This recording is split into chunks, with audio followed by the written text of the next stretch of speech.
आज का आपका टॉपिक रहेगा डिजीजेज ऑफ बेर। बेर की जो क्रॉप रहती है अपने राजस्थान में बहुत ज्यादा बेर है वो लगाया जाता है, इसका प्रोडक्शन भी ज्यादा राजस्थान से मिलता है बेर का। तो अपने एरिया के लिए इम्पोर्टेंट क्रॉप है, तो उसके ऊपर कौन सी डिजीज आती है उसके बारे में अपने पढ़ेंगे। वैसे डिजीज तो बेर के ऊपर बहुत सारी लगती है, बट अपने सिलेबस में एक ही डिजीज दी हुई है, पाउडरी मिल्ड्यू। तो अपने एक ही डिजीज के बारे में पढ़ेंगे बेर की। तो देखते हैं इसके बारे में। सबसे पहले देखिए कि अपने बेर का मतलब जनरल इंट्रोडक्शन अगर देखें तो बेर है, इसको क्या बोलते हैं, इंडियन जुजुबी भी बोलते हैं या फिर डायरेक्ट इसको जुजुबी भी बोला जाता है। इसका साइंटिफिक नेम रहेगा जिजिफस मोर्शियाना, ठीक है। इसकी फैमिली रहेगी रेमनेसी। ये तो वैसे आपके हॉर्टिकल्चर का पोर्शन है। नेक्स्ट देखते हैं पाउडरी मिल्ड्यू ऑफ बेर। अब पाउडरी मिल्ड्यू बहुत सारी क्रॉप में पढ़ा था आपने, क्यूमिन में पढ़ा था, फेनुग्रीक में पढ़ा था, मतलब मेथी में अपने पढ़ चुके हैं पाउडरी मिल्ड्यू। सेम वही चीजें इसमें रिपीट होगी। आप एक मान के चलो कि वही चीजों का वापस इधर रिवीजन हो रहा है। तो पाउडरी मिल्ड्यू में क्या होता है कि जो भी प्लांट का पार्ट होता है, मतलब लीव्स रहेगा, स्टेम रहेगा, उसका फ्रूट पार्ट जैसे रहता है, तो उसके ऊपर क्या होगा कि फंगस या इसका कोई भी स्पोर, जैसे ये लीव्स है तो फंगस या फिर इसका कोई भी पार्ट वहां पे अवेलेबल रहता है, कि ऐसे पाउडर फॉर्म में आपको दिखता है।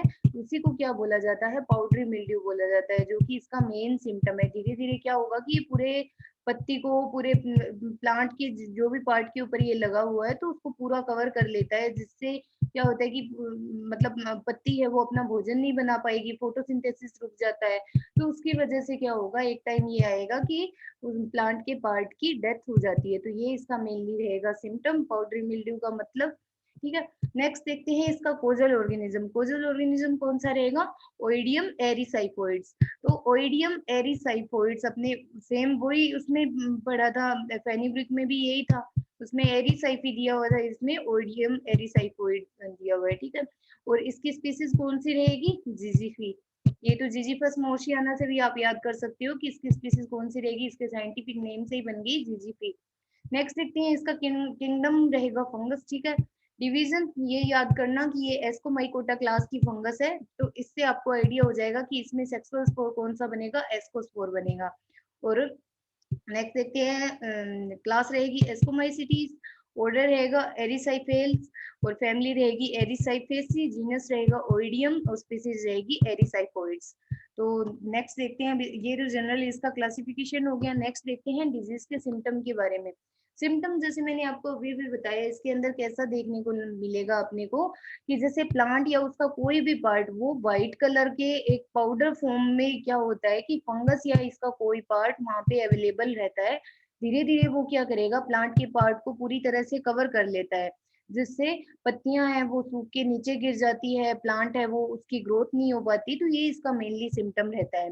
तो white powdery mass on developing young leaves and later shrink and defoliate, धीरे धीरे क्या होगा कि वो सूख के नीचे गिर जाती है।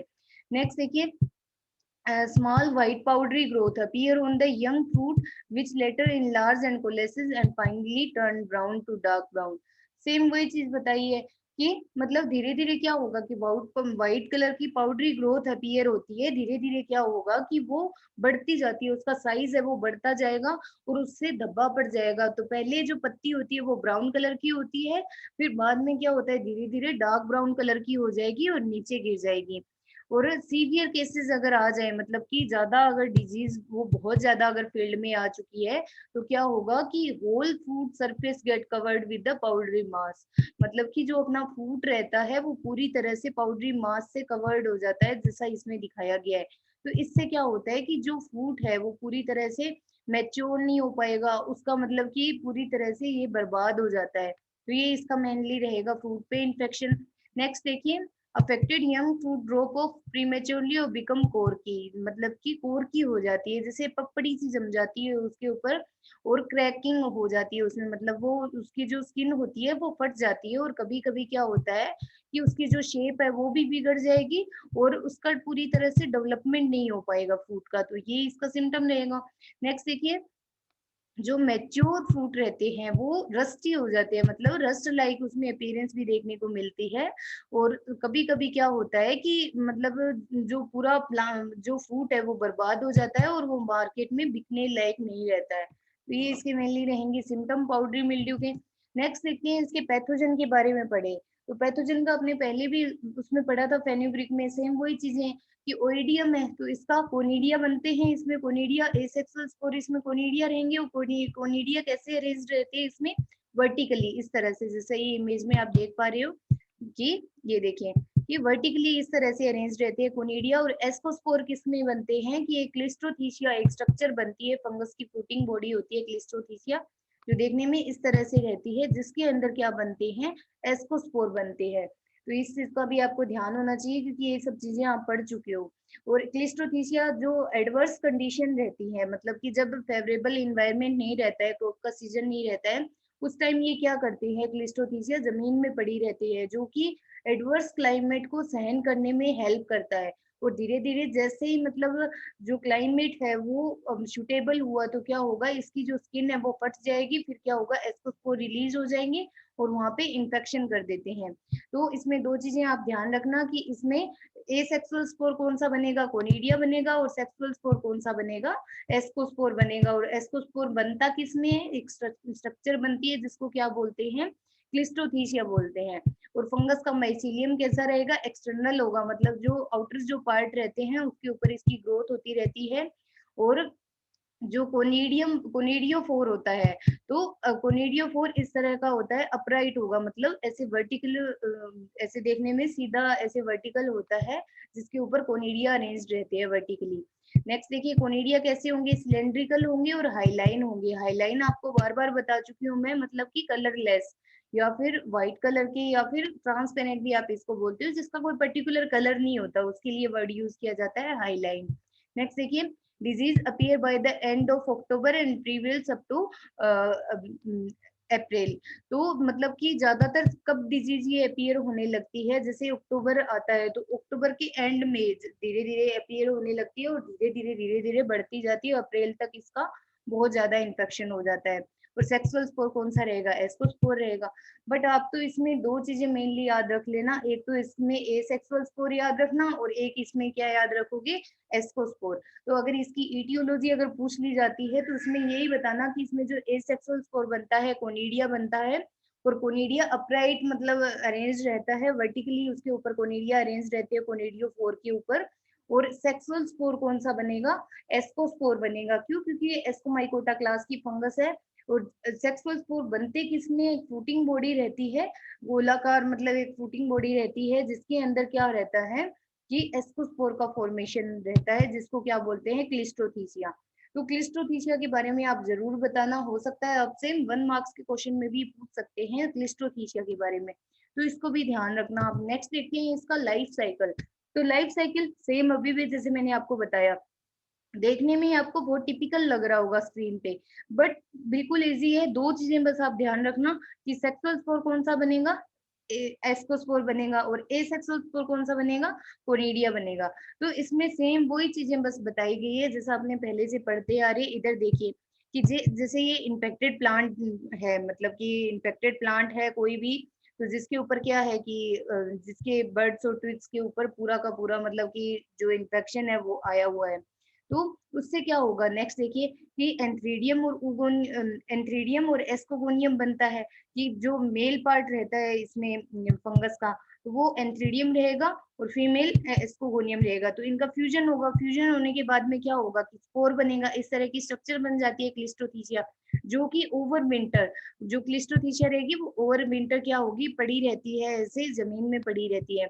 और फिर जैसे ही सीजन इसको सीजन मिलता, सीजन आया इसका, तो जैसे ये इसके अपेंडिजेस आप देख रहे हो ना, और जो इसके चारों तरफ मतलब ये दिख रहे हैं आपको इस टाइप के जो अपेंडेजेस, ये क्या है कि ये क्लिस्ट्रोथीसिया के स्ट्रक्चर में ये बनते हैं, जिसको क्या बोलते हैं माइसिलोइड टाइप का ये रहता है। क्लिस्ट्रोथीसिया भी अलग अलग टाइप का बनता है, तो इसमें माइसिलोइड टाइप का क्लिस्ट्रोथीसिया बनते हैं, और ये अपेंडेजेस क्या करते हैं, उसको चिपकने में मदद करते हैं। जैसे प्लांट के ऊपर गया तो उसको बाइंड करने में ये हेल्प करते हैं ये अपेंडिजेस। तो इसका ध्यान रखना, बाकी याद रहे तो अच्छी बात है, अदरवाइज नहीं याद रहे तो कोई बात नहीं। तो ये क्लिस्ट्रोथीसिया में क्या होगा, इस तरह से एस्कोगोनियम एस्कोस्पोर जो रहता है वो जर्मिनेट होगा और एस्कोस्पोर रिलीज होंगे।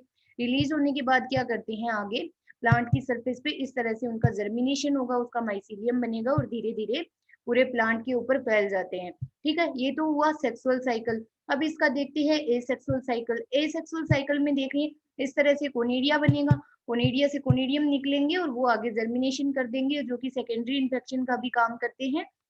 इस तरह से इसका क्या होगा, जो लाइफ साइकिल है वो चलता रहता है। दो चीजें आप याद रखना, ये वैसे पाउडरी मिल्ड्यू ऑफ रोज बताई गई है, लेकिन सेम ही इसमें बेर में भी सेम ऐसा ही होता है, क्योंकि है तो पाउडरी मिल्ड्यू, तो दोनों चीजें सेम ही रहती है। तो ऐसा ही इसका लाइफ साइकिल चलता है और ऐसा ही रोज के अंदर चलेगा, तो ये चीज आप ध्यान रखना। नेक्स्ट देखते हैं फेवरेबल कंडीशन। तो फेवरेबल कंडीशन कितना रहता है, इसका टेम्परेचर लगभग 10 to 30 डिग्री सेल्सियस जब टेम्परेचर होता है, तो इसकी अच्छे से ग्रोथ हो पाती है, अच्छे से जो स्पोर है वो जर्मिनेट हो पाते हैं। नेक्स्ट देखिए मोड ऑफ स्प्रेड कैसा रहेगा, इसका प्राइमरी स्प्रेड जो इन्फेक्टेड प्लांट डिब्रीज है तो उसके ऊपर क्या होते हैं, एस्कोस्पोर बनेंगे, एस्कोस्पोर पड़े रहते हैं, जो क्लिस्टोथीसिया रहेगी वो स्ट्रक्चर बनती है जो कि जमीन में पड़ी रहेगी, और जैसे ही फेवरेबल कंडीशन मिली वहां से जर्मिनेशन होगा, एस्कोस्पोर बनेगा, एस्कोस्पोर आगे क्या करता है, जर्मिनेट होकर और डिजीज फैलाना शुरू कर देगा। और सेकेंडरी स्प्रेड किसके थ्रू होगा, एयरबोर्न जो कोनिडिया रहते हैं, मतलब कि जो कोनिडिया बनेंगे वो हवा के द्वारा क्या होंगे, एक प्लांट से दूसरे प्लांट पे चले जाते हैं। तो नेक्स्ट देखिए इसका मैनेजमेंट। तो अपने डिजीज साइकिल पढ़ लिया, अब देखते हैं इसका मैनेजमेंट। तो सबसे पहले तो आप अपने पाउडर मिल्ड्यू पहले भी बहुत बार पढ़ चुके हैं, तो जो कॉमन प्रैक्टिसेस है वो तो सारी सिमिलर ही रहती हैं इसमें, और मैनेजमेंट लगभग पाउडर मिल्ड्यू का सेम ही है, उसमें अलग से कुछ भी नहीं है। पर्टिकुलर क्या क्या करना चाहिए, जो भी फ्रूट क्रॉप है उसमें एक चीज तो आप जरूर ऐड करते रहना, कि जो ट्रेनिंग प्रूनिंग अच्छे से करते रहना चाहिए टाइम टाइम पे।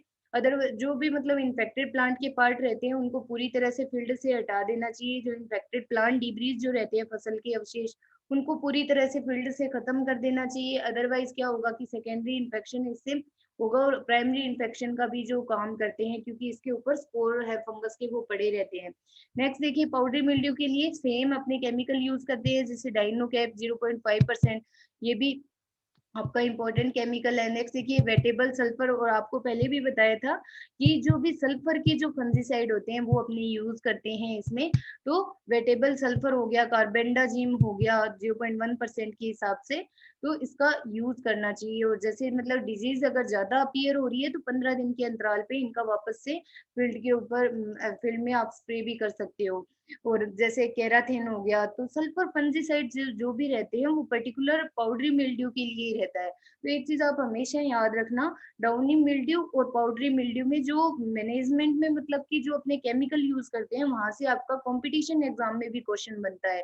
तो डाउनी मिल्ड्यू में अपने क्या यूज करते हैं, मेटालेक्सिल यूज करते हैं, मेटालेक्सिल या फिर रिडोमिल, जो कि रामबाण का काम मतलब करता है इसमें डाउनी मिल्ड्यू में। तो मैं लिख देती हूँ यहाँ पे, इसको अलग से नोट कर लीजिएगा आप, मेटालेक्सिल।